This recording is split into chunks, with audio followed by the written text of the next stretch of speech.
Now we are moving on to the next question. Question number 37. A segment of DNA has 120 adenine and 120 cytosine bases. The total number of nucleotides present in the segment is. ये NEET 1991 का question है. अब बहुत सारे बच्चे ये बोलेंगे कि सर यहाँ पे अभी आपने डायरेक्ट सॉल्यूशन लिखा हुआ है. यस बच्चों, यहाँ पे हमने डायरेक्ट सोल्यूशन देखने जा रहे हैं. अब क्यों मैं डायरेक्ट सोल्यूशन कर रहा हूँ, क्यों मैं ऑप्शंस नहीं दे रहा हूँ? क्योंकि यहाँ पे ऑप्शंस की ज़रूरत ही नहीं होनी चाहिए आपको इस केस में ऑप्शंस ना देखकर भी अपने को जिस सिस्टमेटिक तरीके से हम सॉल्व करते हैं वैसे जाना चाहिए. आपको ऑप्शंस को पहले नहीं देखना है, आपको देखना है गिवन डेटा क्या है और आप डायरेक्ट सॉल्व करने के लिए चले जाओ. जिससे क्या होगा, सिर्फ आप उसमें अंदाज़ा नहीं लगाओगे, आप एक्चुअल में उसको सॉल्व करोगे और एक एक्यूरेट आंसर पर पहुंचोगे. तो सिमिलरली हम लोग भी डायरेक्ट इसको सॉल्व करेंगे. और मैंने पहले भी बताया था, जब कभी भी नाइट्रोजनस बेसिस से रिलेटेड कोई भी क्वेश्चन आता है तो आपके माइंड में सबसे पहले कौन आने चाहिए? मिस्टर चारगाफ का रूल आपके दिमाग में आना चाहिए. ठीक है, अभी जो गिवन डेटा हमारे पास है वो है 120 एडिनाइन और 120 साइटोसाइन बेसिस. इस गिवन डेटा को यूज़ करते हुए हमें पता करना है कि the total number of nucleotide कितने हैं. तो हम लोग मैथमेटिक्स में देखते हैं कि जब कभी भी कोई अननोन क्वांटिटी होती है तो हम उसको क्या बोलते हैं? Let the unknown quantity be x. Similarly हम लोग क्या करेंगे? The total number of nucleotides which has to be found out, let it be x. हमने पहले भी इससे रिलेटेड बहुत सारे क्वेश्चन सॉल्व किए हैं. सिमिलरली इसी तरीके से दिखने वाले क्वेश्चंस ये बहुत ज़्यादा डिफिकल्ट नहीं होते, ये बहुत ईजी होते हैं. लेकिन आपको पता होना चाहिए कि जो गिवन डेटा है उसको कैसे फॉर्मुलेट करना है और उससे कैसे अपना जो आंसर मांग रहा है, जो क्वेश्चन ने पूछा है, उसका आंसर कैसे निकालें. ठीक है, अब यहाँ पे देखने वाली बात ये है कि यहाँ पे आपको याद होना चाहिए चारगाफ का रूल. चारगाफ का रूल क्या कहता है? A + T + G + C. अब ऐसे में तो जो आपका चारगाफ का रूल है वो है प्यूरिन्स इज टू पैरामिडिन्स. बट हम लोग एक उसको थोड़ा सा एडिट करके इस तरीके से भी बोल सकते हैं कि एक तो टोटल नंबर ऑफ जो बेसेस रहेंगे वो क्या रहेंगे. अगर मैं बोलूँ कि किसी डीएनए के अंदर 100% न्यूक्लियोटाइड्स अवेलेबल हैं जिनमें बेसेस है, तो 100% बेसेस किस चीज़ से बनेंगे? A + T + G + C. यही 4 बेसेस रहेंगे जो टोटल मिलके पूरा एक डीएनए में प्रेजेंट रहेंगे. क्या ये 4 के अलावा कोई प्रेजेंट रहेगा? किसी को लग रहा है ऐसा कि यूरासिल रहेगा, तो उनको बता दूं वो आरएनए में रहता है, डीएनए में नहीं रहता, तो दिमाग में वो मत डालना. सो ATGC के अलावा कोई और बेसिस मिलेंगे नहीं, मिलने वाले. तो ATGC को ही मिलाकर जो भी बेसिस रहेंगे. सो टोटल में से हम लोग को पता करना है. हमारे पास ऑलरेडी एडिनाइन और साइटोसाइन दिया हुआ है, ठीक है, बट हमारे पास क्या नहीं है? रिमेनिंग जो 2 बेसिस हैं उनका डेटा नहीं है, जिसकी वजह से हम टोटल नंबर ऑफ न्यूक्लियोटाइड्स नहीं पता कर पाते हैं. तो हमें हमारा पहला टारगेट होना चाहिए कि जो रिमेनिंग 2 बेसेस हैं उनका क्वांटिटी कितना वो पता करें. तो उसके लिए आपको पहले एक चीज़ पता होनी चाहिए कि टोटल नंबर ऑफ बेसेस जो अवेलेबल हैं वो सिर्फ 4 में से ही हो सकते हैं, ATGC. तो क्या ये चारों बेसिस को ऐड करके मुझे टोटल काउंट मिल सकता है? यस सर, मिल सकता है. तो हम लोग क्या करेंगे? हमने ऑलरेडी एक्स लेके रखा है, let the total number of basis B X. So हम लोग इसको इस तरीके से भी लिख सकते हैं कि A + T + G + C = x. क्या मैं ऐसा लिख सकता हूँ?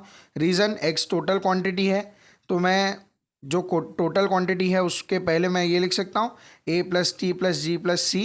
ये हमारे सारे बेसिस हैं और इन सभी बेसिस का एडिशन = क्या होना चाहिए? एक्स होना चाहिए. ऐसे ही हम लोग एक्स की वैल्यू को डिराइव कर लेंगे. ठीक है, चलिए देखते हैं आगे कैसे करना है.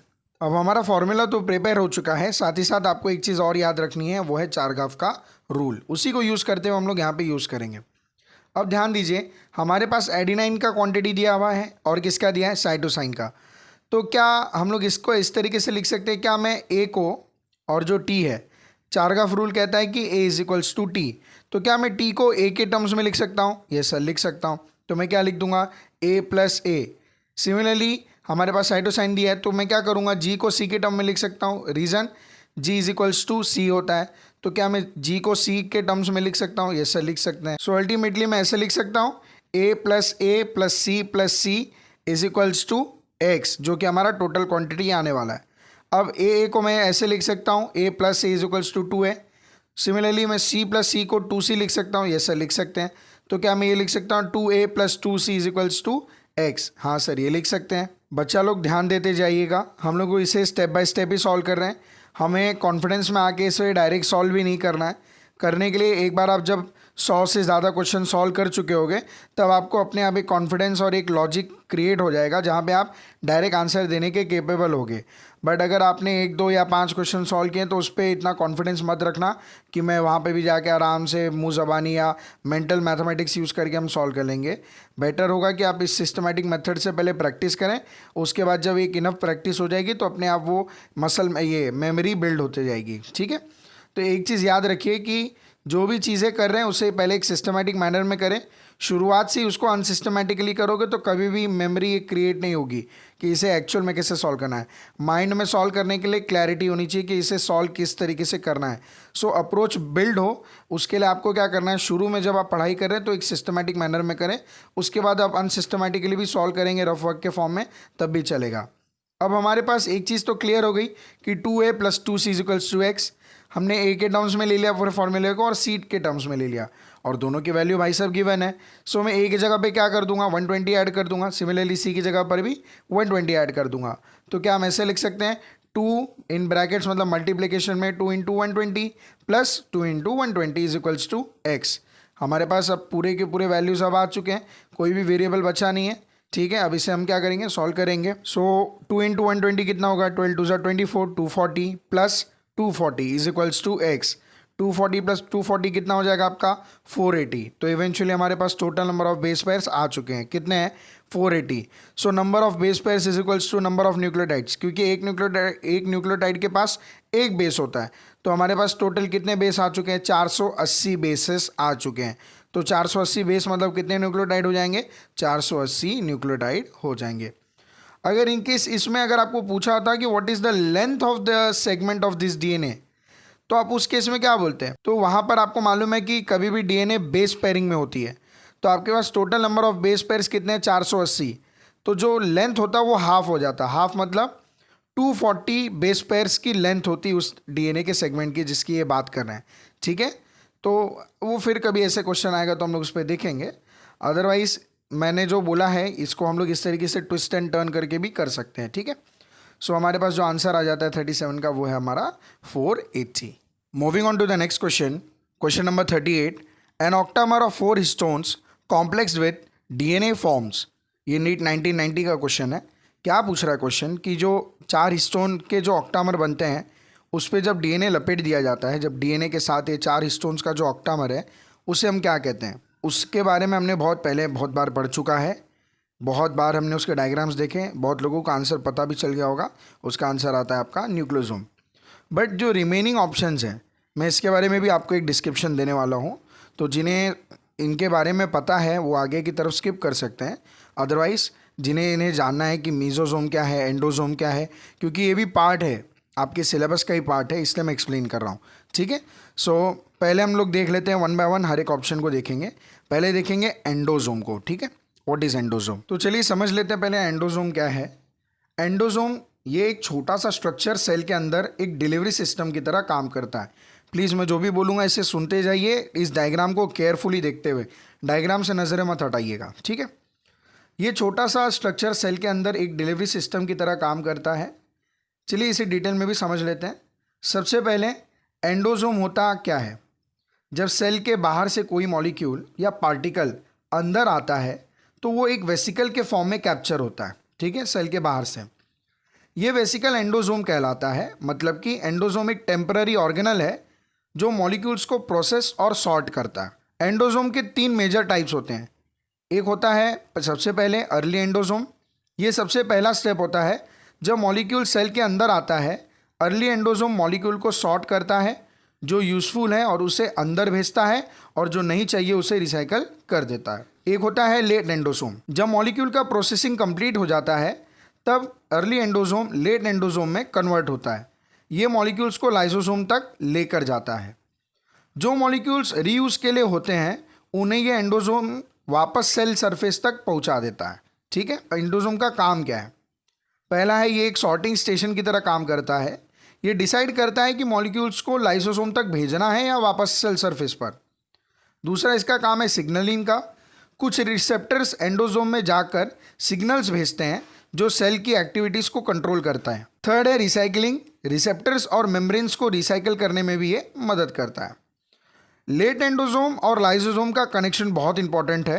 क्यों इंपॉर्टेंट है? क्योंकि लेट एंडोसोम मॉलिक्यूल्स को लाइसोसोम में ले जाता है, जहां एंजाइम्स उन्हें ब्रेक डाउन करते हैं और ये ब्रेकडाउन से एनर्जी या रॉ मटेरियल्स बनते हैं जो सेल के काम आती है।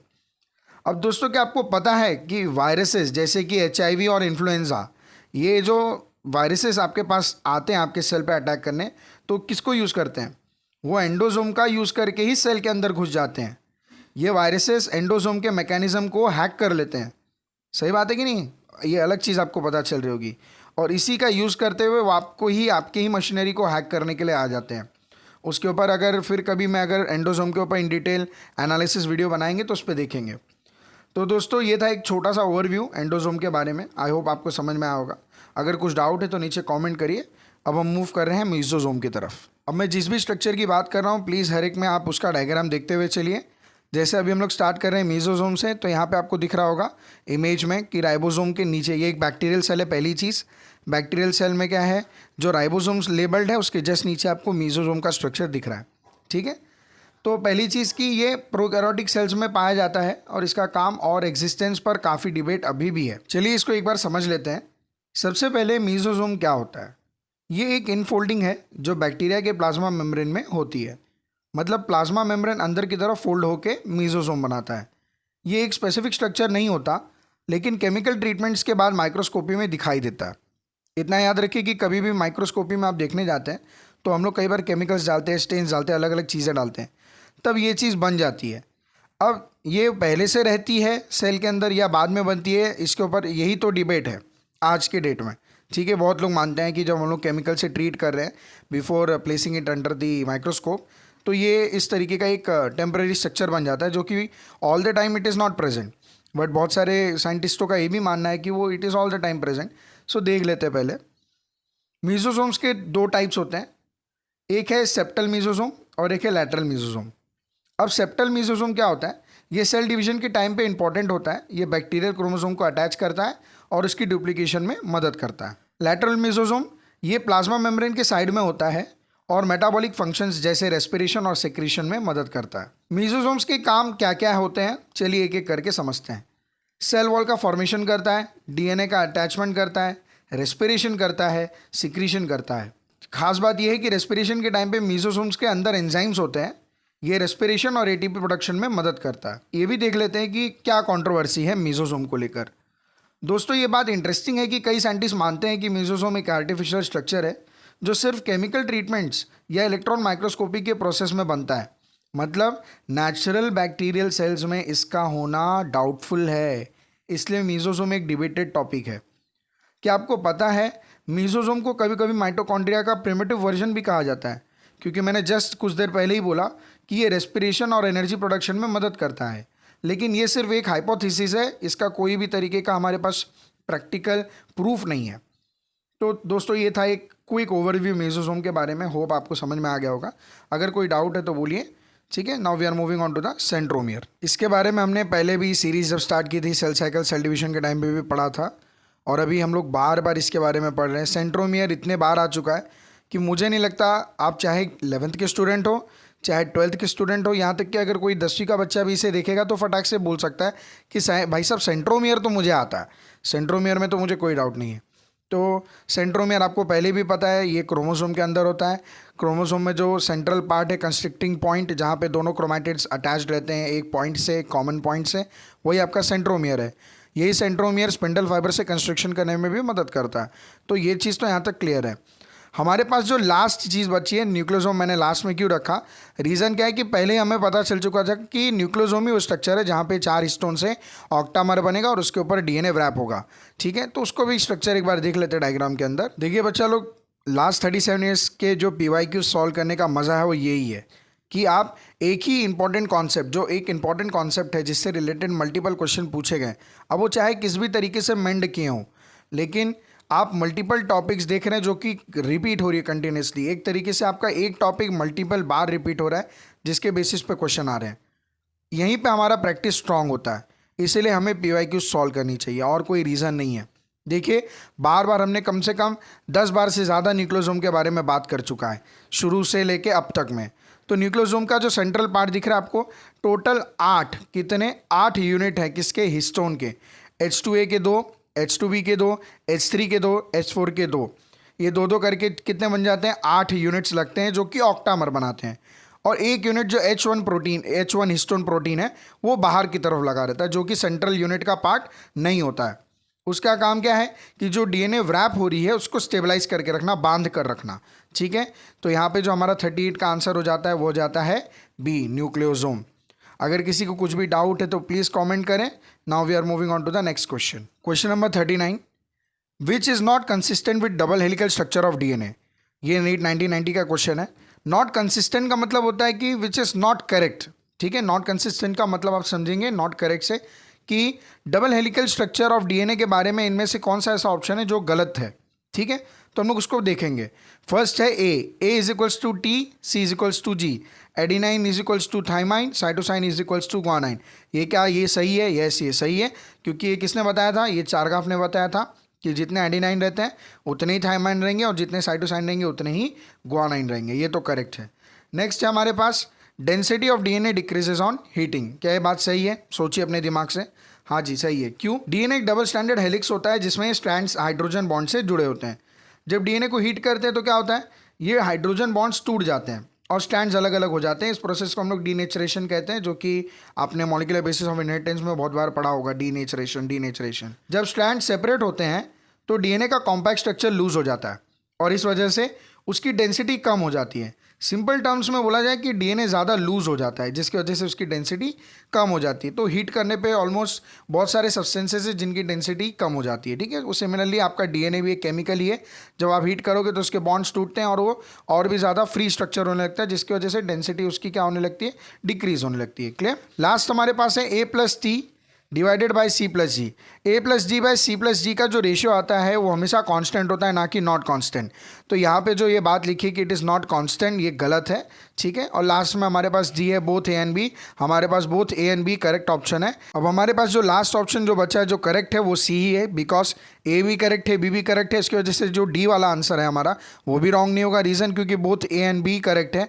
अगर मैं बोथ ए एंड बी को मार्क कर दूंगा तो ये बहुत बड़ा ब्लंडर हो जाएगा, बिकॉज दोनों ही करेक्ट है और हमें यहाँ पे नॉट करेक्ट वाला ऑप्शन चूज करना है। ऐसे क्वेश्चन में अगर आप घाई करते हैं तो आपसे मिस्टेक होना बहुत लाजमी है, ठीक है।